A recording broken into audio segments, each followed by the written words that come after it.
Hey, everybody, welcome to Matt Men, your source for all things professional wrestling. I'm Adrian Zarin. Of course, I'm joined by the bologna in my sandwich, the long-time best friend, Rich Stambolian. What is going on, my friend? How are you doing? I feel like I am trapped in a vortex, and I can only talk to Andrew Zarian. That's pretty much what we've done. This is like our 9th show in a week. My God, you know what? I do want to say thank you to everybody. WrestleMania week was awesome.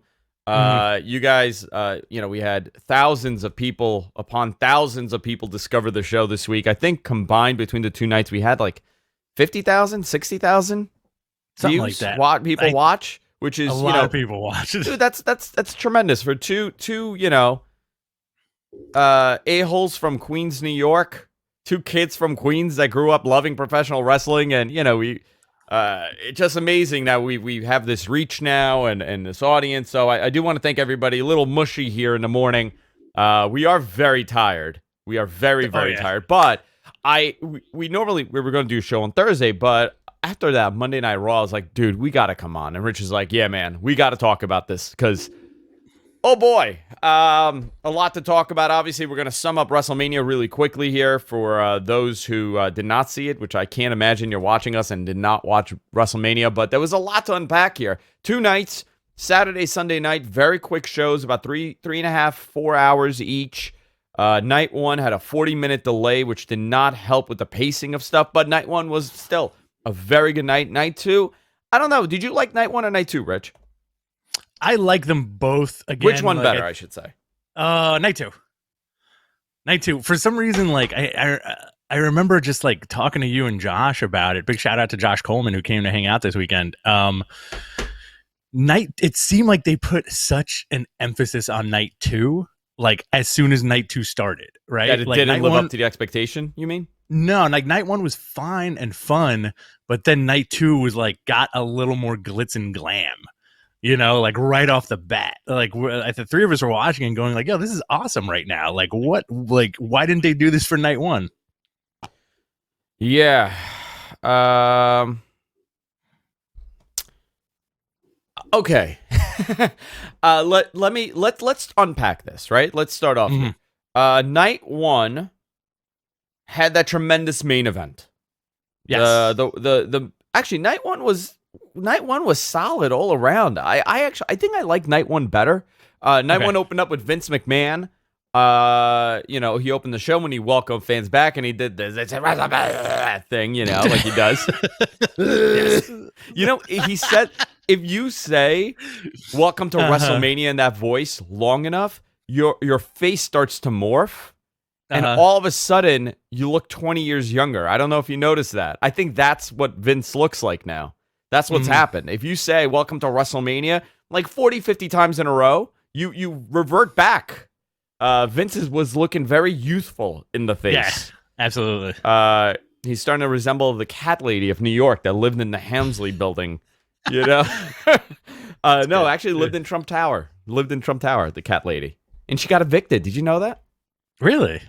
Yeah, there's a whole story about the cat lady of New York. Wow. It's a very sad story. She was a socialite, very attractive and wealthy socialite that transformed into a kitty cat.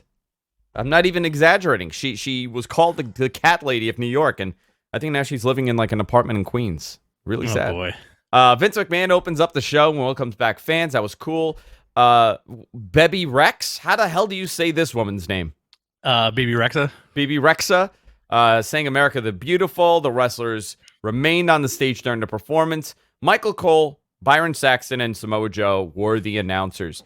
And as they're beginning the show, what happens? Rain delay. 40-minute rain delay. Oh, boy. We did get something interesting here. We got a bunch of time filler, unscripted promos. And the ones that you would expect to do great did great. The ones that you're like, they're not that great at promos did not do so great. Yeah. You had Shane McMahon, Bobby Lashley, MVP, Drew McIntyre, The New Day, Braun Strowman, Kevin Owens, Bianca Belair, and Seth Rollins. I was going to say Seth Rogen, but Seth Rogen was not there. How about this rain? How about this rain? You had Titus and Hogan in the oddest of couple pairings. Oh, boy. the pirate outfits made my night. Yes, I do. Hogan's coming out in a red and yellow pirate outfit. Ooh, so good. I mean, now I just want a series where Hogan dresses up as different. Like, I want him to be a Dracula. Can you imagine Hulk Hogan as a Dracula and not Gary Coleman, as you said during the watch-along? As my flub, I wanted to say Gary Oldman. Gary Coleman was a phenomenal Dracula, and I'm like, yeah, he was. And in my head, I heard Gary Oldman, and then I was like, wait a minute, did he say Gary Coleman? I think the Titus and Hogan thing was hysterical. Show began with the WWE Championship. Bobby Lashley defeated Drew McIntyre to retain the title in 18 minutes and 21 seconds. I thought this was a really good match. I enjoyed everything about this. How about you? I loved it. It was a good show opener. Very solid show opener. I was pleasantly surprised that after 18 minutes, Bobby Lashley wins with the Hurt Lock. Yeah. He didn't tap. He did not tap. But you know what? You know what they could have done to kind of... Like, I feel like everything they did with Bobby Lashley and Drew, it didn't mean anything with this ending. Like, this was the worst ending. And by the way, I enjoyed the match. I thought these guys looked great. They worked hard. They looked like main eventers. I enjoyed the match top to bottom. However, my big issue was that if you were going to keep Bobby Lashley, because you were saying, you know, right before the show, Drew McIntyre holding that title in front of the crowd, that's the WrestleMania shot that you got stolen. You know, it got stolen from him last year. So everything was pointing in that direction. If you're going to have Bobby Lashley retain, why wouldn't you have him win the title at WrestleMania? Or why did you have to do it the way you did it? And why'd you break up the Hurt Business, which we'll get into Monday night, you know, for Monday. It's very, very strange, yeah. But it was still a good main event, world title match.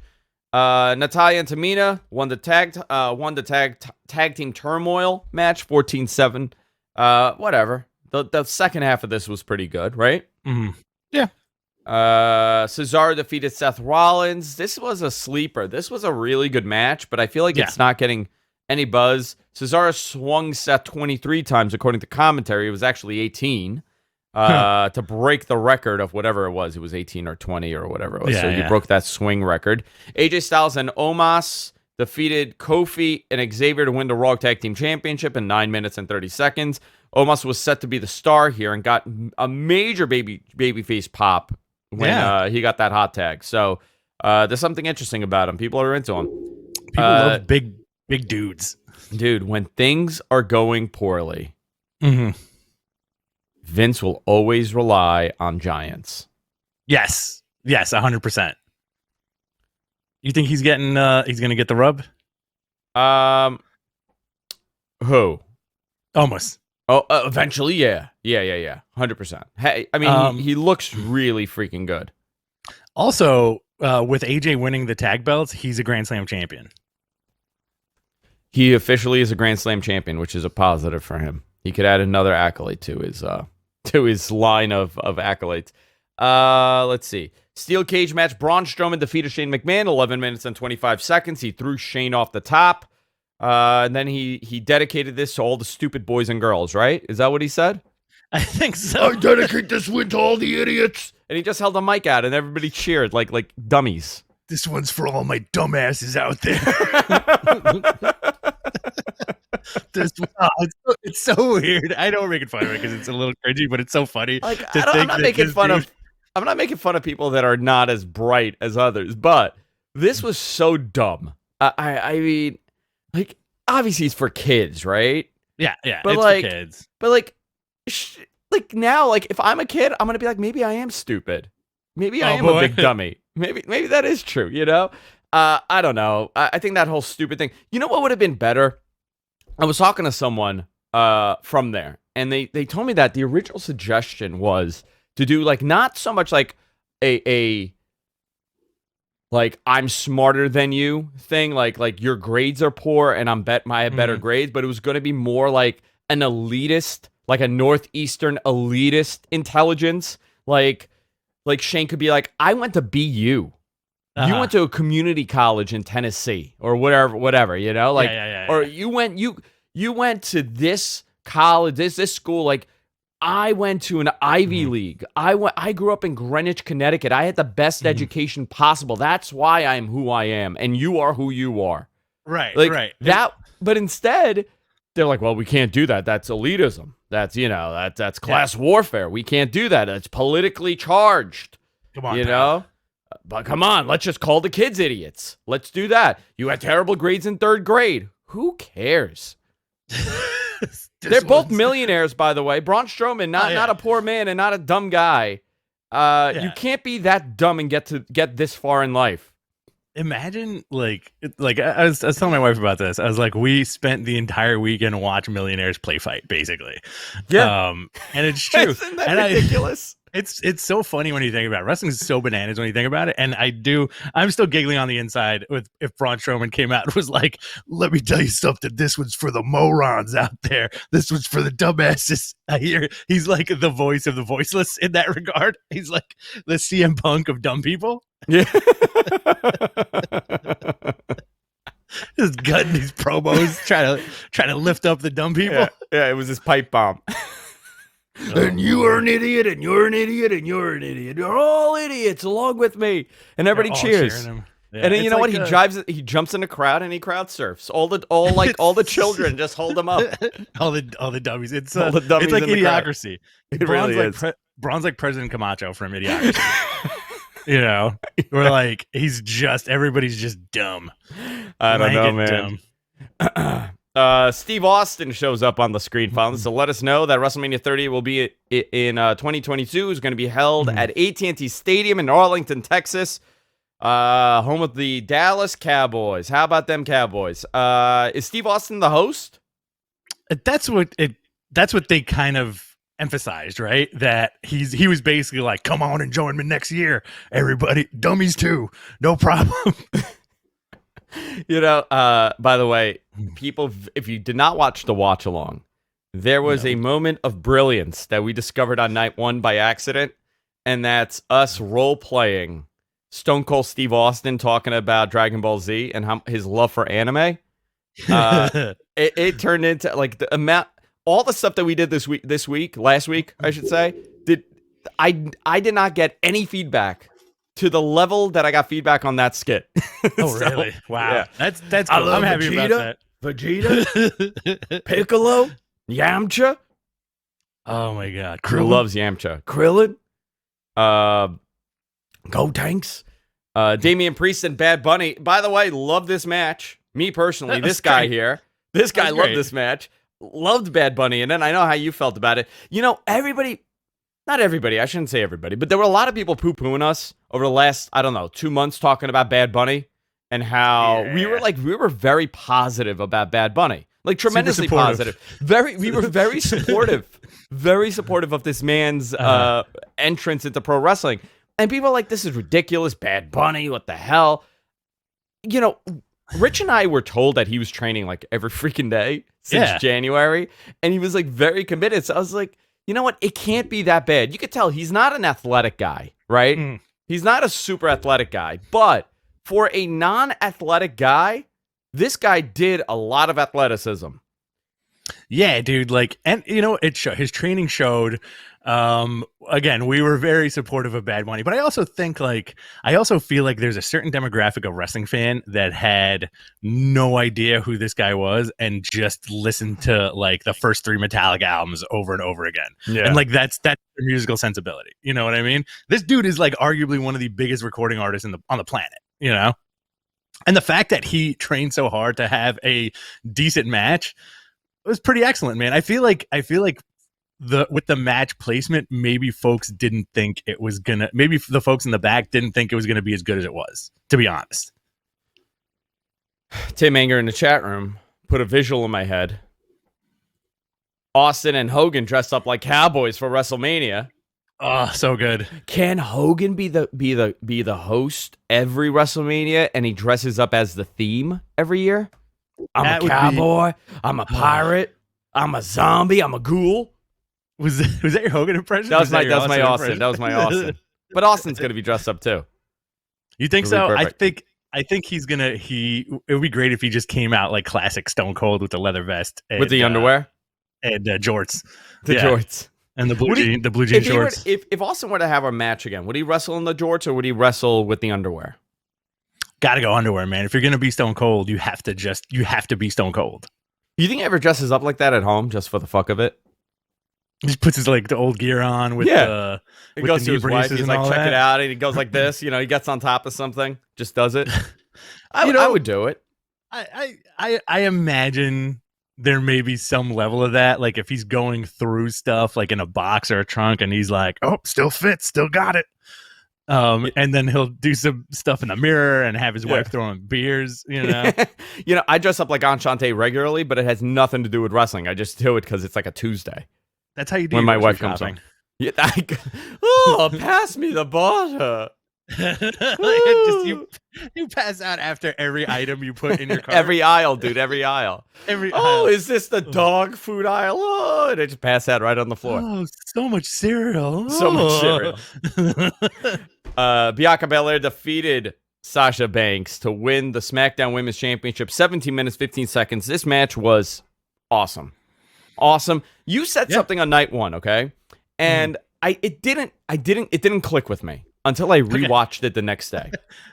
This was in every shape of the positive aspect of this. Not in a negative, in the positive. This was Flair Luger.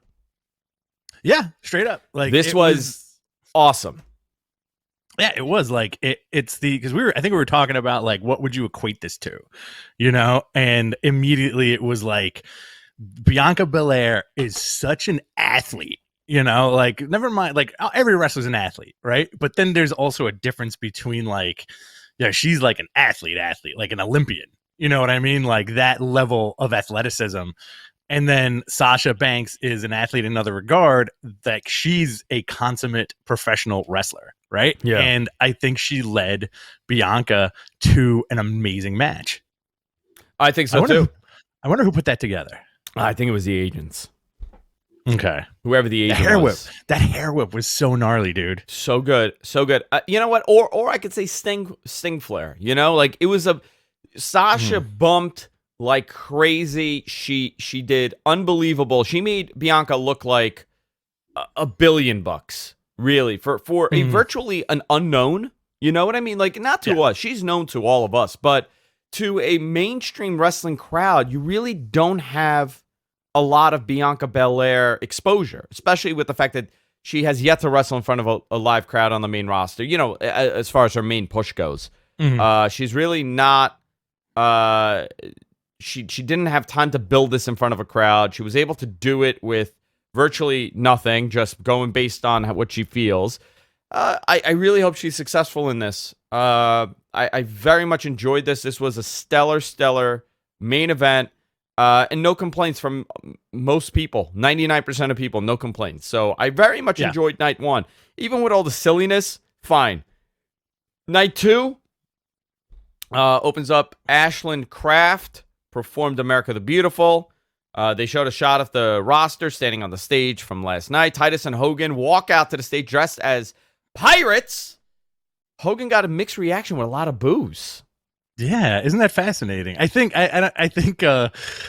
Hogan's such an interesting anomaly now, right? In like the landscape of the world and the landscape of professional wrestling, like people are more remembered for their fuck ups at this point than their, you know. And listen, Hogan did what he did. Whatever. I think people still have like a hard on for the guy. I'm not defending the guy at all, by the way, you know, but it's like he's just going to be that polarizing guy now, you know, as opposed to like, oh, it's Hogan, the red and yellow is back. Like, no, like people just want to boo Hogan for good or for bad, you know? Listen, a lot of people wanted to boo Hogan for a long time, right? They were booing Hogan. People, it wasn't like this guy was America's sweetheart in the eyes of wrestlers, right? Wrestling fans.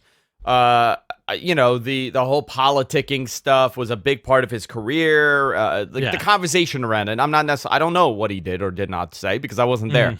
But a lot of the shoot interviews over the last 30 years and a lot of the conversations around Hogan, I wanted to put people over, all that stuff. Obviously, that plays a big part in this. And Hogan even when he came back as a babyface at WWE in 2002, 2003, that whole run when he went back to the red and yellow, people were still like, oh, Hogan's in the business for himself.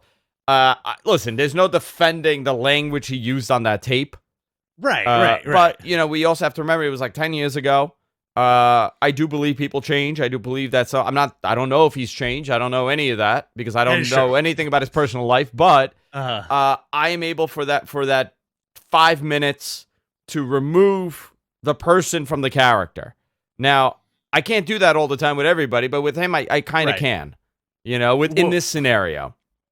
Well, that's gonna haunt. It's nuts how that is gonna haunt him for the rest end of his life. Days. Yeah, because and we'll see it on, again, I'm not excusing the guy, but we'll see it on our social chatter where it's we'll post something about Hogan and then everybody will comment on oh, Hogan this, Hogan that, great. And then one or two people will comment F this guy, I hate him for what he did, and that's never going to go away. Yeah. It's interesting. By the way, TJ Wilson produced the main event, the women's match. Cool. Yeah, I don't know, man. It's a weird thing. It's a really weird conversation around Hogan. And I feel like you are totally entitled to the way you feel. You have all the right to feel that way. Nobody's telling anybody not to feel a certain way. But I think for him, WWE does a real big PR blitz to erase that. It's strategic that Titus and him are doing it. Or hosting. Yeah. That's all strategic. So, I don't know. Listen, man, if Titus is fine with it, Titus is fine with it. I'm not, who am I to tell someone not to like someone or like someone? So they did the pirate thing, which was hysterical. By the way, Bayley Night 1 calling Michael Cole an idiot. So good. Dude, that was such a highlight for me. I don't know why it resonated so much. I rewound it 4 or 5 times to just hear her go, "Oh, Michael, you idiot." Oh, it's so good. Died. And then she called Hogan an idiot too on night 2. That's also so good. Bayley's gold, man. All right, we got to talk about this match. Okay, go for it. Randy Orton versus The Fiend. You had predicted they were just going to wrestle on top of worms. I didn't expect much out of this. I would have preferred that match. So let me just start off by saying this match was supposed to go longer than this. Okay. It was supposed to go about 11 and a half minutes from what I was told. So almost double this time. This was not the way it was supposed to end. It was changed at the last couple hours. The whole thing was changed. That's why it didn't make sense. The entrance was remarkable. Randy looked great in the white outfit. The Fiend's entrance was great. Alexa looked great. It was gnarly seeing her. Fiend had an updated mask, and they told the story when he was coming down to the ring that he manifested his body to heal from all the burns. Okay. I don't know why this man didn't decide to do this. I don't know when it happened, and he has suffered for months, but he chose to wait. He wanted to suffer to create the pain within him to beat Randy Orton. Did not work. Big dummy Fiend got distracted by Alexa's ooze coming out of her head. So Alexa pops out of the bucket, the box. So it was a Jack in the Box. The match started with a Jack in the Box by the ring, and Alexa cranked the Jack in the Box where Bray came out and attacked Randy. Next thing we know, Alexa's now in the box. She pops out. She's gooing all over her head. I don't know what you would describe it. She's oozing black goo. Yeah. Fiend is fascinated by this, much like everybody else. And Randy hits him with an RKO, beats him. Fiend stands up, and then they disappear. It's like it was like the remember Fifth Element, another Gary Oldman reference, another Gary Coleman reference. You know how Gary Oldman's character in the Fifth Element had that plastic thing on his head, and then when he would get really stressed out, it would start to gush black ooze. That's what it reminded me of. Yeah, I was not a fan of that. 5 minutes, man. I felt that honestly, that watching that match felt so much longer than a 5 minute, 52-second match. You know what I told someone? Somebody DM'd me. They're like, "Hey, for someone that didn't like something," because I tweeted something I didn't like something. I forgot what it was. He's like, "For someone that didn't like it, this was a while ago. This wasn't based on this watch along. For someone that didn't like the show, you really seem to enjoy it on the pay-per-view. I say this all the time. My reaction when we're doing a watch-along is not my actual feeling of the match, because I'm having fun. I'm having a drink. I'm watching the show with my best friends. I'm watching it with you guys. Like, we're all joking around. We're having a great time. I equate this to going to a mediocre dinner with great people around you, right? Yeah. So, and that's a great example that most people could relate to. You have a group of 5-6 people. You go out. You're having drinks. You're eating. You're hanging out. You're feeling good. You're having a great conversation. Your night's going to be great. However, the food, mediocre. Yeah, the next day, if someone asks you how your night went, you're going to say it was great. How was the food? It was okay. That's what my reaction is to a lot of this. Even if stuff like the Fiend thing, I really love that whole witchery going on. I fucking love that stuff. I really do. And I know it's not wrestling, it's entertainment stuff, but I do enjoy it to an aspect. I don't enjoy how they're executing it, however. Okay. Like, I'm fine with a spooky dude. I'm fine with Bray being really gnarly and doing wacky stuff like Inferno matches. That's fine. It's just sometimes a 5-minute match for something like this doesn't work, and it didn't work here. Yeah. WWE Women's Tag Championship, Nia Jax, Shayna Baszler defeat Tamina and Natty. What did you think of this? 14 minutes. This went long. It was fine. I think I took a break during this. I think I got when did you melt down? Food. At what point? Some food. I melted down at various parts of the night just because like it was just like a lot, and I get like watching it's so much LEDs, and it kind of like burns my eyes out. I checked out completely during the Sheamus Riddle match. Like I was like, whatever, you know. That was a good match. I enjoyed that match. It was all right. I think I got some food or heat up some food at that point and just like had to step away for like 10 minutes, you know? Yeah. The Kevin Owens Sammi match was a lot of fun. 9 minutes, 15 seconds. Logan Paul took that stunner at the end. That was great. He took it good. Yeah.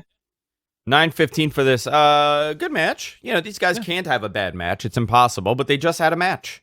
Mm-hmm. That was it. Sheamus versus Riddle. You checked out for this. Fun. You know, I checked out completely. So the beginning was weird. The ending really picked up. Riddle did a lot here. Sheamus defeated him.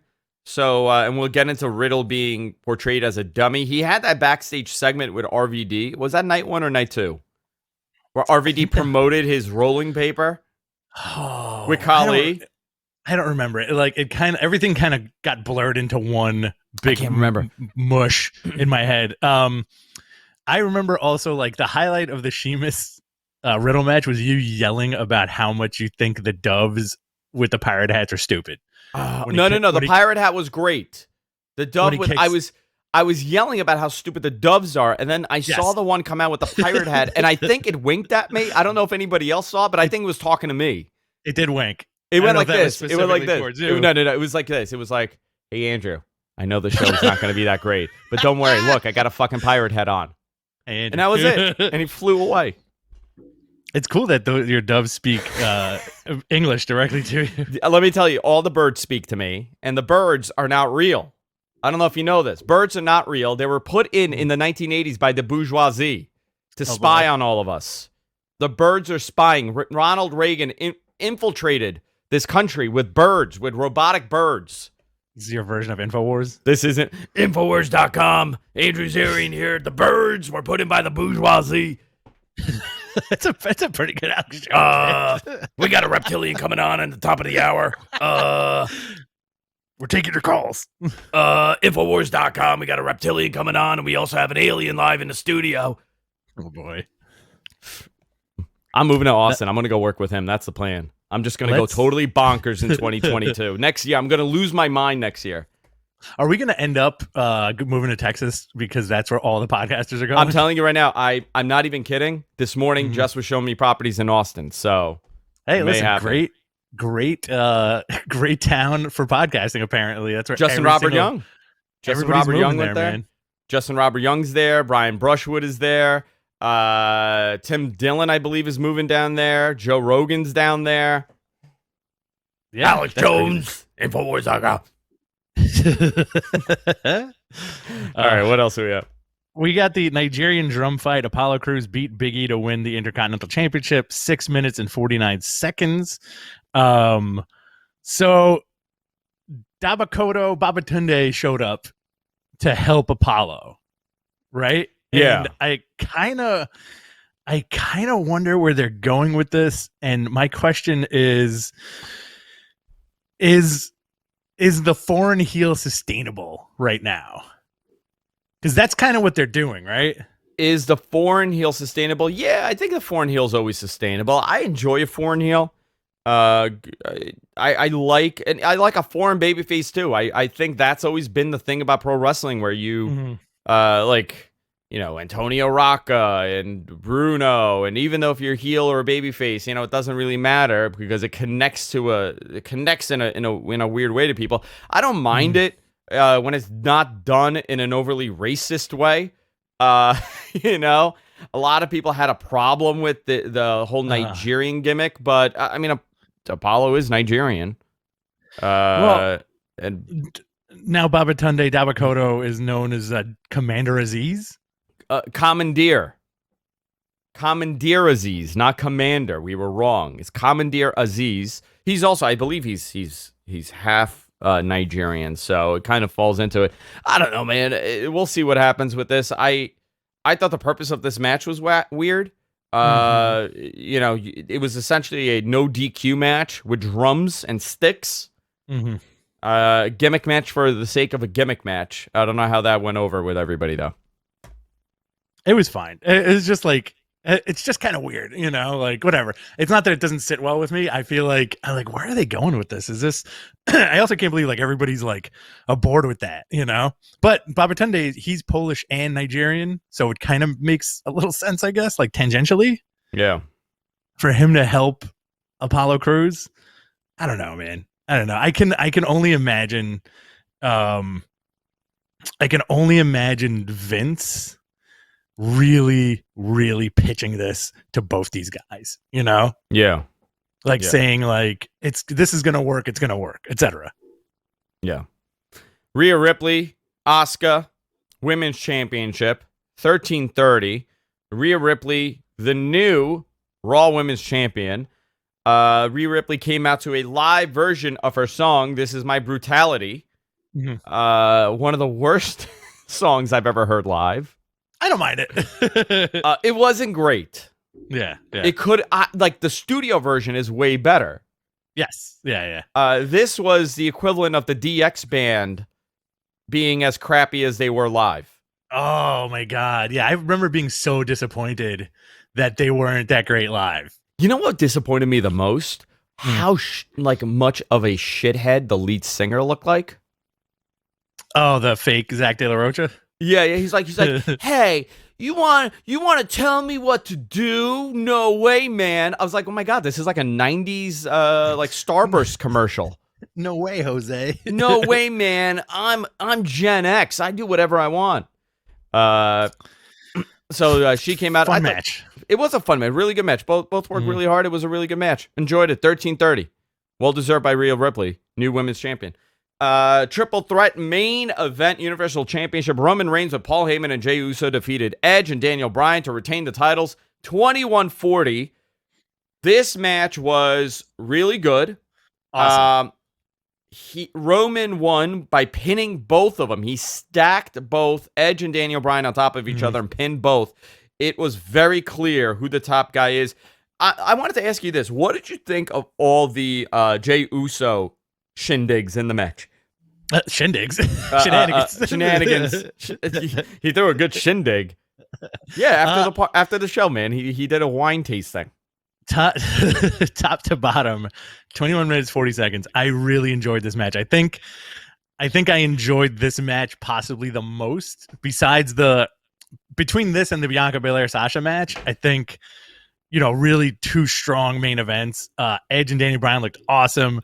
Like, it's funny how we picked everybody but Roman to win. Yeah. And just the way they did it, I don't think it hurts anybody. This does not hurt Daniel Bryan. This does not hurt Edge, but it's like the added emphasis to catapult Roman Reigns into that Brock Lesnar stratosphere. right? Yeah. Like this is what they're doing because guess what? Brock Lesnar's not getting younger. Roman is in his early 30s. He's going to be around for quite some time, and at some point he will be. Vince is playing chess right now, right? He is 10 moves ahead. He's not thinking about WrestleMania 38 or 39. He's thinking about WrestleMania 45, right? Who's going to headline WrestleMania 45? So that is actually, it's really funny you say that because I had a conversation last night around yesterday afternoon, 6:30 around, and that was a conversation where WWE's they're looking at the next 2-3 WrestleMania main events. They're not thinking about SummerSlam. I mean, obviously they are thinking about SummerSlam, but the way that Vince operates is, all right, fine. In his mind, he knows the next 5 main events for WrestleMania. In his head, at least. And not saying that is what's going to happen, but when he pictures it, he sees where it's going. And that's really been one of his main abilities that a lot of other promoters have never been able to have. I'm not, with that said, I mean, a lot of the booking that we're going to talk about for Raw was absolutely abysmal, but there are aspects to Vince knowing how to do a show. Listen, on paper, dude, and even watching this, all 4 major titles that are, by the way, which are very important, had stellar matches. Rhea Ripley, Asuka was a great match. Very much enjoyed it. The main event triple threat match was great. The world title match was great. The SmackDown women's title match was great. So you booked 4 really good main events. Now, if we're talking WrestleMania and one night, if you took out all the filler, we would be talking about how this was the greatest WrestleMania, one of the best WrestleManias. If you had those 4 matches that we listed, plus, fine, put in that wacky Fiend match, give it another couple minutes. You got 5 matches there. You do the Damian Priest nonsense, that gets over, and you do Sammi and you do Sammi and Kevin Owens. And then you put another 2. I mean, you're not really complaining as much, right? You're not going to say, well, this was really bad. If you keep it at 5 hours and you do all of this, pretty good. However, it led to some bad stuff last night. Overall, I enjoyed WrestleMania. It was fine that it was 2 hours. I prefer a one-night show instead of a 2-night show. We're going back to one night. I just don't want it to ever be 7-8 hours again. You don't need to do that. Don't need to do it. I enjoy this dynamic. Who knows if it's next year it's going to be 1 or 2 nights. I feel like it's going to be one big night again, but they need to scale it back. Start the show at 7, end it at 11. Good night. See you later. That's awesome. So some notes from WrestleMania. Randy Orton is the longest tenured on the show. He has 17 WrestleManias. Can you believe that? Wow. Yeah, wow was crazy. Right. Notable also, no Triple H, Goldberg, John Cena, Charlotte, and Becky. Also, no Ronda, right? No Ronda. No Rock. No Rock. I mean, no there Austin. was no Undertaker. No Undertaker, yeah, dude. Yeah. It's crazy. Sasha Banks has the new streak of WrestleMania. She's 0-6. She has never won at WrestleMania, Sasha. Wow. Roman Reigns is 6-2, and WWE listed both nights as sellouts. Great. Raw after Mania fallout. Now, I got to tell you, this show sucked. I did not like 90% of the show. It was abysmal. I don't know. I'm gonna take you off camera because I don't know how you feel about this. I want to know how you feel. But I felt for a Raw after WrestleMania, right? You had a good WrestleMania. It was what it was. Now you have a moment with all these eyeballs tuning in to really do something different. Say, guys, it's not the same. It's not business as usual. WrestleMania's over. It's a new cycle now, new programs, new everything. And what did they do? A lot of the same old. It was rewritten very late. From the notes that I had, there was a new announced team, which we broke the story. Rich, what did you think of the new team? Yeah, I didn't mind it. I'm having trouble pronouncing Adnan Virk. Yeah, Adnan Virk. He honestly kind of reminds me of Joey Styles in his delivery. You know what? I didn't think his delivery was bad. No. I think the fact that he doesn't really know wrestling is bad. Yeah. He didn't call. He called, I think, like 2 moves. He did a lot of the typical WWE tropes of, man, right in the midsection, what a big fall. He's up and now he's down onto the outside. You know, he did all those WWE-isms that you hear on commentary. Doing the vents. Yeah. Working the leg, working this. 1, 2, almost a pin. No, he doesn't have him. 1, 2, he's got him. No, he doesn't. He was okay. So the team is Corey Graves, him, and Byron for SmackDown now. For Raw. SmackDown, we don't know what the team is going to be. I'm sure it's going to be Michael Cole and maybe Samoa Joe, which I do hope it's Samoa Joe. I think that's a phenomenal team to put together. Yeah, or maybe I keep thinking like Samoa Joe is going to have that ring return, but I don't know, man. Like they seem to like him on commentary and doing the interviews and all that stuff. Yeah, they're hyping the next pay-per-view, which is called WrestleMania Backlash, not Backlash. It was supposed to be Money in the Bank. Okay. Money in the Bank is being moved to June, I'm sure. I haven't confirmed, but I'm assuming. And this is now WrestleMania Backlash to kind of get that last drop out of that WrestleMania name again. The show started off with a weird backstage moment with Lashley and Riddle, where Riddle's like, "Hey, bro, want to challenge me for the? Can I fight you for that title, man? Come on, and dude." He's like, and Lashley's like, "No, I'm not giving you a title shot." And he's like, "But you said it." And he's like, "You know what? I'll just kick your ass."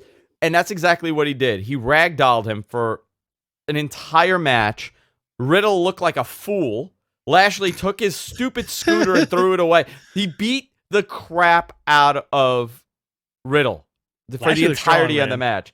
Lashley looked like $1 million, but you know Riddle looked like shit. What would you have done? Well, I got a question for you. What would you have done if after that segment, Braun shows up and he's like, "Hey, Riddle, I'm putting together a team of dummies. Do you want to be on my team of dummies?" And he's like, "Yeah, dude, whatever you want." Who else is on that team? Who else is on that team? So far, it's just Riddle and Braun Strowman. Maybe, and like, it's so dumb. Maybe they get one of the refs. You know, like he just the really incompetent one, right? The one that screws up all the finishes. We can get him on. We can get that guy on. Doing. Yeah. Oh boy. Oh, Who else would fit into like the dummy squad? By the way, Christopher in our chat room, $5. Verk seemed out of place as play-by-play. He did seem out of place, but you know what? First night. Maybe you know what? Who else becomes a team dummy, dude? I'm putting together a team of dummies and slow pokes. Slow pokes, nitwits. Riddle, you strike me as a dummy. Come on. Like dum-dums and nitwits. He's putting together like his like A-team and broads like Hannibal. Bird brains. Bird brains. Nitwits. Old school terms for dummies. Oh man, I love it. I think that's the best thing ever. It's the best thing ever. Can't. I gotta get myself together here while I try to find the notes again. Viking Raiders are back. Great. They returned smashed. They smushed Cedric and Shelton. So they look like a not so great. So Viking Raiders back. Oh, great. That's cool. Gonna heat up the tag division. Cool. Here comes Charlotte Flair with a new promo and new attitude. What did you think of her? Great. You know, like I kind of, and I mean this in no offensive way possible, but I'm going to say it. I want to know, I couldn't stop staring at her face. I want to know what's going on there. Like what's happening. She looked very different. She's been looking different. Like we were watching it yesterday and I was like, this is a far cry from like what she looked like in NXT, you know? So like I'm kind of like very curious. She's glammed. She got glammed. You think that's it? You think that's it? That's the whole thing? Like you get a lot of work done on your face, right? Tons, dude. Look, I can't look. I'm gonna move I'm gonna try to lift my eyebrows. You ready? Okay, do it. Oh yeah, it's all the Botox, man. I can't do it. It's all the Botox. It's all the Botox and the I actually, you know what? Somebody asked me recently if I got any Botox because my skin looks so tight. I'm like, no, dude, look, no Botox yet. Yeah. Dude, Yeah. I'm telling you, I'm going to Botox the crap out of my face when it's time. I want to look like Vince. Oh, really? Yeah, I want to look like that guy. Do whatever, however many you're putting in, that's what I want. I want to be full. I want the doctor to take the needle, put it in my head, and be like, nah, dude, you're full. I can't do anything. You're gonna do the lips too? Big lips. Big lips. I want to look like a very wealthy housewife from Beverly Hills. That's my goal. I want you to get just Botox in weird places on your face, like like under your eyes, like. What if I do like a Two-Face thing? I just do one side. Oh my god, I got like a droopy face. Botox. I'm gonna do it. I'm gonna do it, dude. I'm gonna do it. I did like the return of Charlotte Flair. Yeah, great promo. A very strong promo. Yeah. She has, obviously they're trying something different with her. It won't be the last time that we see her because we got a rematch of Rhea Ripley and Asuka. Went to a no contest when Charlotte interfered. So Charlotte attacks. She's already putting herself in that main event picture. I'm cool with that. I don't think it's a burial of Rhea Ripley. A lot of people online were saying like, "Oh, great, now Charlotte's back. She's gonna bury Rhea Ripley." I think, friend to you in real life, Bully Ray yesterday put out a tweet where, Charlotte's promo had that shoot element where she called herself the opportunity, right? Interesting, right? Anybody who faces her, like she's the opportunity. And you know what? It's true. At this point, like future Hall of Famer, crazy record in terms of wrestling. She's phenomenal in the ring. She's phenomenal on the mic. She's got presence. She looks like a star, Where do you see, how do you book Charlotte Flair going forward, Andrew? I have the answer there, but I want to thank Bachelor 3000, $4.99 right here. Got to get Tozawa on the dummy squad. He said, you know what? The Simpleton Club, Brandon says in our chat room. Oh, boy. The Simpleton Club. So I like that a lot. Half-wits, nitwits, dummies, and dum-dums. Putting together a team. I think for Charlotte, I think, for her, you don't really need to... She doesn't need a lot of tweaking, in my opinion. I think the character and the presence... They built her so well. From the beginning to now, right? Like they told you that she's better than everybody. And you know what? She's really great. She's really, really great. So yeah, I don't know. I don't know what if tweaking it is necessary, but I'm hopeful to see what they do with her. I think I'm a big fan of hers. Oh, me too, man. Like she's tremendous all around. Like all around amazing performer. I don't understand the heat that she gets from the fans online. I don't understand why people are so butthurt by her presence. Listen, I think it's the same. I think it's the same thing that Sasha gets on a very opposite way. It's very similar. I think when you have a character like her, right, where she's so believable in it, where you no longer can understand where it's the person and the character, and they're a heel. It starts affecting people. They start believing that they dislike this person because that is really who they are, rather than disliking the character because they're presenting a bad person. That's the big problem here. They're presenting a narcissist, overly confident loudmouth that is an opportunist, like you said, to take what she wants. When you have that in there, and she's also a Flair, and Rick is the father, and she's been given the title so many times, or given the opportunity for the title, people start seeing that as, well, no, that's really her, which is great because that's the whole point of this. You're supposed to dislike her.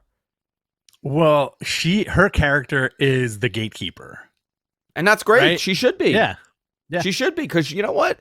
If there was no Charlotte and there was no Sasha, I'm going to tell you, this women's division, this women's roster would not be what it is today. They are the reason why it worked. I mean, that's the God's honest truth. Her, Sasha, Bayley, Becky, Charlotte, they were the core for everything else that they've done. Yeah, everything else. I mean, you know what? I'm going to put Paige in there too. Paige is one of those also. If there was none of those, there would be no Asuka. There would be nobody. I mean, that there would be no Rhea Ripley, there would be no Asuka, no Bianca Belair, no Toni Storm. And I really believe that. I think the reason it got over because these four, between themselves, said, listen, we're going to change this business. Look, absolutely, I'm getting goosebumps by just talking about it. I swear to God, I'm not even exaggerating. They changed women's wrestling, where I look forward to these matches, and I wouldn't. I wasn't a tremendous fan of the American style of women's wrestling because we didn't have matches like this. And Bayley and Beck and Sasha changed that for a lot of people, and I think we're continuing this. Absolutely. We obviously there's bad with the good. Now I'm not saying the whole women's division is like this, but you know what? You see this? My voice is still gone. Unbelievable. But you could really do something with this, and those four should get all the credit. Those five should get all the credit for this. I'm cool with it. Whatever. We'll see what happens. Then they did something bonkers, right? They had the Miz and Morrison come out with Maurice for a segment, and they're showing you like a tension between the two, Miz and Morrison, like teasing a possible breakup. Because why would you keep teams together in this company? Right. They ended up beating Damian Priest in a handicap match.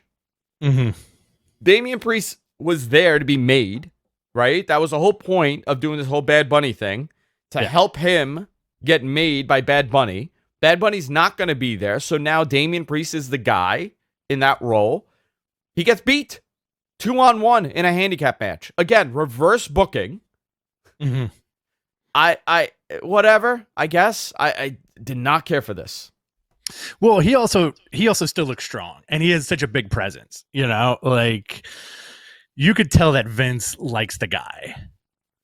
And they need him. They need like a big dude like that. A big dude who can move and talk. Like that's pretty tremendous. And again, it's gonna if let's say Damian Priest puts on like that bulk, then Vince is gonna look at him and go, oh yeah, I'm liking what I see. Papa like. Or whatever he says to his talent. Yeah. I'm just assuming he says Papa like all the time. Papa like. No, but by the way, Vince is on his big man kick again. Yeah. Look at all the people that are debuting. Look at all the people that are showing up. This is what he does when things get a little rough. What does he do? He wants the biggest of the big to be in matches and to be all over that card. And we're seeing that right now. We're seeing all these giants show up all of a sudden, which, whatever, we'll see what happens. They got a big roster. Big roster. Alexa Bliss has a new puppet named Lily. Terrifying. All right. I guess she's now in control. She pretty much cut a promo saying that she was this naive little girl, and she thought she needed the monster to I guess continue in life, and now she realizes that she's the monster. Yeah. She doesn't need the Fiend or Bray. So now we have a bizarro demonic battle between Bray and Alexa Bliss. And there were rumors that there's going to be a higher power, possibly. Oh boy, dude, just make it Aleister Black. Yeah, straight up. Why not? That guy was missing. That guy could have done something somewhere. He could have been bleeding black goo out of his head. It would be. I wouldn't mind seeing Alexa team with Aleister Black. I'm okay with that. There's room for another spooky guy. There is room for another spooky guy. Let's see. Yeah. Firefly Funhouse return. Totally babyface Bray. The witch called Alexa a bitch. I don't know if you saw that. Whatever. It made no sense, and I have no idea what to make of it. We'll see what happens. Main event time. Orton versus Braun versus Drew for a shot at the title. Okay. Drew won, right? Yeah. And I was watching this and I was like, okay, what's going to happen now, right? Something's going to happen. Someone's going to show up. This is normally when they leave this, because the show ended a little early. I was like, this is what's going to happen. It's going to happen. And what happens? Mason T-Bar attacked Drew while MVP watches and gives them like the nod. Why? Are they the Hurt Business now? Are they in the Hurt Business? Oh, I am the Hurt. I am hurt from this. You're hurt. I am the Hurt Business. You're in the butt hurt business. I'm in the butt hurt business. This sucked. Yeah, it's weird because, okay, so if anything, you would have thought that Baron Corbin shows up again, maybe, right? But I I do like how MVP is getting portrayed as the mastermind. It's very weird that they took Cedric and Shelton away from that group. I feel like that made no sense. But if it's a way, it still doesn't make too much sense. But if it's a way for guys to show up and work for MVP, that makes it a little easier to digest, right? Like this week he got Mace and T-Bar to attack Drew, or he signaled it and was okay with it, right? Maybe next week it's going to be somebody else, or the week after that it's going to be somebody else, and then MVP has like his stable of like no good nicks, you know? Yeah. Dude, why did you take Shelton and Cedric out of there? Now you put in Cyrax from fucking Mortal Kombat to be in the Hurt Business. You had an Evolution type stable that was working. Now you've injected Mortal Kombat characters as the strong arm to be some bizarro Shield. Yeah. Oh man, you know what? Really, have you ever heard me be this negative? No. About Monday Night Raw, even when it's bad. I never like this about the product. It bothered me that this is your Raw after Mania. You should be burning the candle quicker. You should do everything that you can, everything in the kitchen sink to make me like this. Because now dude, I'm now not invested in this. If I'm a casual viewer, right, and I watch WrestleMania, right, forget about us again. You know what I did? I watched this and I said, my God, I watched 3 hours of this and they did nothing. They gave me nothing. They did nothing. It's the same repeat stuff all over again with no big surprises. It sucked. Why am I going to watch Raw again? Now, the only hope here is that SmackDown is the main show now, right? That's the hope. Yeah. It's got Roman on it, right? And they do something interesting here with SmackDown. You got Edge, you got Daniel Bryan. You have I think SmackDown is more of what we want to see. And SmackDown has been pretty enjoyable for the last few months. You know, like I'm not going to lie. Like SmackDown it's a nice quick 2 hours. I just think like Raw is just like a weird thing right now, right? For the Raw after Mania to be this disappointing, it's bizarre, right? I watched all 3 hours in one sitting. Good Lord. Last night. Because normally what I do, like I get home a little late, so I'll rewind it and I'll like fast forward a little bit. And then I'll rewatch it like when I'm working on Tuesday. I watched all of it. I'm like, my God, it's 11 o'clock. I got nothing. Yeah. I could have watched 3 episodes of the Gilmore Girls. Yeah, I know you're a big Gilmore Girls, Mark. Love the Gilmore Girls. I want to go to Luke Steiner. That's what I want. So I don't know, man. It was not good. We'll see what happens next week with this, but my God, Jesus, why? Yeah. Hey, listen, it happens, right? Like I'm not gonna waste my time being upset about Monday Night Raw because you kind of see the writing on the wall coming from like a mile away, you know. Yeah. And plus, like, I think you know what? I think it was a letdown just compared to like what a nonstop week WWE had. You know, like they were kind of firing on all cylinders this week from the 2 NXT shows, which are awesome. WrestleMania was pretty good. I really enjoyed it, you know, and then the Hall of Fame was dopey and fun and all that stuff, right? And then they delivered like a dud last night. Like it was like a dud. A real dud. I mean, definition of a dud, right? Not malice, not offensive, not heinous, just a dud. It was a dud. It's fine. It was another show. Also, Charlotte's promo was probably the highlight of Raw. Yeah, it was really good. It was really good. Q&A time, guys. You want to do some questions? Submit your questions in the chat room. We will do our best to answer them. While we're waiting for the questions to compile, I want to give a little shout out to Rich. Rich has a podcast. If you guys don't know, it's called Behind the Counter 2.0. Why is it 2.0? Because it's the return of Behind the Counter, where Rich interviews comic book illustrators, writers, all things comic books. He does this every week, drops on Saturday mornings. You can catch it on gfknetwork.com. You could also catch it on his YouTube page, BTC Rich X. What is it? BTC Rich X, yes. BTC Rich X on YouTube. You can search Behind the Counter and find him over there. Also, I want to thank our sponsor for today, and that's Canvas Theory. If you are a fan of pro wrestling apparel, without it being so in your face, like a shirt that says Gallows and Anderson, right? Sometimes you don't want to wear a wrestling shirt. Sometimes you want to be just a little bit. Canvas Theory has a great lineup of snapback hats.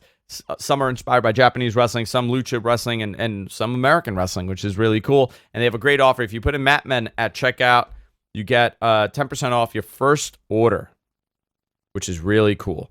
CanvasTheory.com. You could go support them over there. Also, follow us. We're everywhere podcasts are available. Check us out. We're also on the F4W page. We're part of the Wrestling Observer community, the Wrestling Observer family, the F4W empire, I should say. Head on over to WrestlingObserver.com and check out all the stuff that we do there and everything else that they do over there. Brian does like 85,000 shows, and Dave Meltzer is writing the Odyssey on a weekly basis. That is true. I mean, the Observer is the length of the Odyssey at this point every week. Mm-hmm. Let's go to questions. Anything? All right.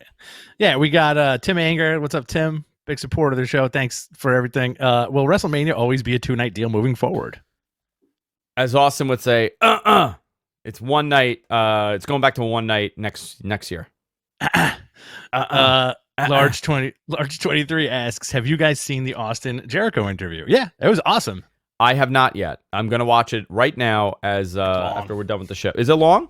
It's like 2+ hours. It's not long. Like it's long. It's long. It's 2 hours and 6 minutes. Is it really? It was, yeah, dude. It's very long. Wow. It was a lot of fun because they talk about everything. The questions are a little soft, which is fine, but it's a really good conversation between two buddies. And it's a really nice retrospective on Jericho's career, you know, and they talk about a lot of stuff. And it was very good. It was very enlightening. Some stuff I didn't know about, you know, if you're a fan. I think even if you're a new fan of wrestling, this is a pretty cool, like, jumpstart to get you into it, you know? Cool. Great storytelling. Yeah. Is Bob Rowe asks, is Rich up for the Mortal Kombat movie? I am. I can't wait. You're excited for it? Oh, dude, yeah, I love Mortal Kombat. Okay, cool. Alexander asks, who takes the belt off of Roman and why? I would say it has to be Edge, right? Because you still got to do that match, and you still got Lesnar in the mix. You know, you got Lesnar that could possibly go there. You got a lot going on. What do you think? Who do you think takes it? You know, I wouldn't mind seeing him hang on to that belt for dear life for like the next 6 months, you know, or old school style, like have him hold that belt until next year's WrestleMania or SummerSlam. Right. Edge for sure. I think I want to say, like, you know, if they really want to shake things up, a returning Finn Balor, you know, like if Finn Balor goes back to the main roster, that'd be awesome. Edge, Daniel Bryan. There's a lot of contenders on SmackDown, I think. Yeah. Big E. You know? P1 in our chat says The Rock at WrestleMania in Hollywood. Yeah, but I mean, that's 2 years away, right? Do you want to wait 2 years to do something with The Rock? I think you're running out of time there with him. You know? Yeah, for sure. Plus, he's got his own things going on. Yeah. Let's see. Christopher asks, do you think the shift to a new facility and the pandemic played a factor in the dud that was Monday Night Raw? Do you think? Yeah. Well, I would say definitely not having the crowd. After seeing what we saw, you know, for 2 nights with a crowd there, and how the wrestlers were just so motivated. The guys and the girls were so motivated. Like. Mm-hmm. I always look at their feet as a way to tell how, like, they're feeling or how they're going to work. And their placement was great. They were so motivated. They everybody wanted to do something big. They were doing moves that you don't normally see because there's no live crowd. And then we went back to just another empty building. Yeah, I think that played a big part. I think being in a new building played a big part. I think the fact that, you know, these guys have gone hard for a long time, and this was their big send-off, you know, the return of a live crowd, and now you kind of sucked that momentum out and went back into an empty building. Yeah. Which, it is interesting why they're not doing, like, commingling the LCD screens and some sort of crowd. You had suggested that they should do something like NXT, and I agree with you. I think they should.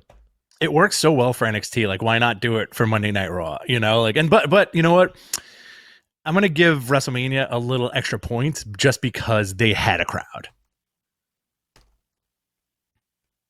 Okay. Yeah, whatever. If I'm gonna predict something, I'm gonna say, not because I know anything, just knowing how they think. Mm-hmm. They all saw last night's show and said, "Oh crap, we need to now come up with an excuse why this was really bad," and the excuse is going to be there was no live crowd, rather than saying what we planned was terrible. I'm telling you right now, because that has always been the blame that I'm hearing, that it's not, and I get it, right? Because you had to slow things down this year tremendously. Yeah. You have to slow it down tremendously because you don't want the carrot being dangled in front of you is a positive and a negative. And I think for WWE, that carrot of, well, maybe we could open up in a month over and over again has put them in a state of arrested development with storytelling, where the Bluth family now is running the show. and they're totally incompetent. You know what? The Bluth family is a good representation of the McMahons. There's always money in the banana stand. There's always money in the banana stand. You think Vince ever says that? He goes, Shane, there's always money in the turnbuckles. And he's just stuffing the turnbuckles with hundreds, but like really old hundreds from like before they redid the $100 bill. It's like 1991 hundreds. I do like your analogy that the McMahons are the Bluths now. Yeah. So with that said, I know that's going to be the blame. So the only positive I could think of is that this will maybe accelerate having live crowd there. Because, by the way, I don't know why they don't go to some sort of controlled crowd now, Rich. I really don't. Well, Harry in the chat room brought up a really good point. Horny Harry? Horny Harry's back. And hornier than ever. Hornier than ever. He's unstoppable. Harry Turjadian. Love you, Harry. Vince loves being able to control crowd reactions with sound effects. He creams his jeans being able to pick who gets cheered and booed. Yes, absolutely. You hit the nail on the head. That is the most astute statement on why they're keeping it status quo as far as like the LEDs and all that stuff. By the way, you know what Vince McMahon's favorite jeans are? Go what? Black Levi 505s. Oh, you think so? Like That's straight his leg? favorite straight leg from like the early 90s, late 80s, Levi 505s. Oh, favorite tapered. jeans. Tapered, like really big on Yeah. the thighs, really tapered on the bottom. Uh-huh. Yeah, so I don't know, we'll see. All right, what else do we have? What other questions? We got one more question. Andrew, yes. Will you eat your shirt if WrestleMania is 2 nights next year? Tim Anger, I will eat my shirt if WrestleMania is 2 nights next year. I will you know what I will do? I swear to God, Tim, this is what I'm going to do. And let's remember this, 12:10 p.m. on the East Coast while we're recording this. If WrestleMania is 2 nights, I will shred a shirt and put it in my cereal and eat it. All right? I will do that. I still want you to go for the Mo haircut. Like I want you to take that bet. Oh, wise guy, eh? Your pomp was looking very good this weekend. Hold on, I could pump it up. There you go. I don't think I ever saw your hair as high as it was. How about like this? Day. Oh wow, that's like a Conan O'Brien level of high pomp. There is a balance with having a pomp that's impressive and a pomp that's ridiculous. It's like this much. Yeah, you don't want a pompous pomp. I don't want a pompous pomp. No. You should shave your eyebrows like Prosser, like John Prosser says, Bob Rowe. John Prosser, Front Page Tech. Would it be your nightmare if you lost that bet and not only did you have to get like a Mo haircut, that you had to get your eyebrows like thinned and threaded? Can I tell you, Jess threatens me with this regularly. I'm not even, it's almost on like an abusive level where she will threaten me and tell me like, if I say something like a little messed up to her, she's like, don't worry. It's like, don't worry. I'm going to shave your fucking eyebrows. That's what I'm going to do. She goes, oh, you want to say that to me? I'm going to shave your eyebrows. That is her threat. She's been threatening me with shaving my eyebrows for 16 years. So one day I'm going to set her over the edge and she's just going to freaking just shave one off. I feel like you would look like a completely different person if you had no eyebrows. Dude, I would look like a Simpsons character in the institution. That's what I would look like. I would look like an institutionalized Simpsons character. You'd look like the Michael Jackson. And Bob is right. He says character. it's eyebrow, not eyebrows. No, it's eyebrows, baby. That's how It's we eyebrow. say it. Eyebrow. What else? Anything else other than shaving my eyebrows? I think that's it. Do Do you think anybody's real quick before we go? Do you think anybody's coming up on Thursday? Thursday? You mean Friday? I mean Friday. Sorry. I was like, wait a minute. Is there a pay-per-view? I don't know. I have no idea. I think they're probably going to do more on SmackDown. I think when we look at this on Saturday morning when we go online, it's going to be a lot of comments saying, it's there's going to be a ton of comments saying like, oh, you know what? It was way better. Okay. You know? All right, that's it, guys. Fair enough. Go to our website, gfknetwork.com. This will be posted. A podcast is available everywhere podcasts are available, guys. So head on over to gfknetwork.com. You can subscribe. Number of services. We're on Spotify. We're everywhere podcasts are available. And that's it, guys. We'll see you all on Thursday. We'll be back. See you later. Later.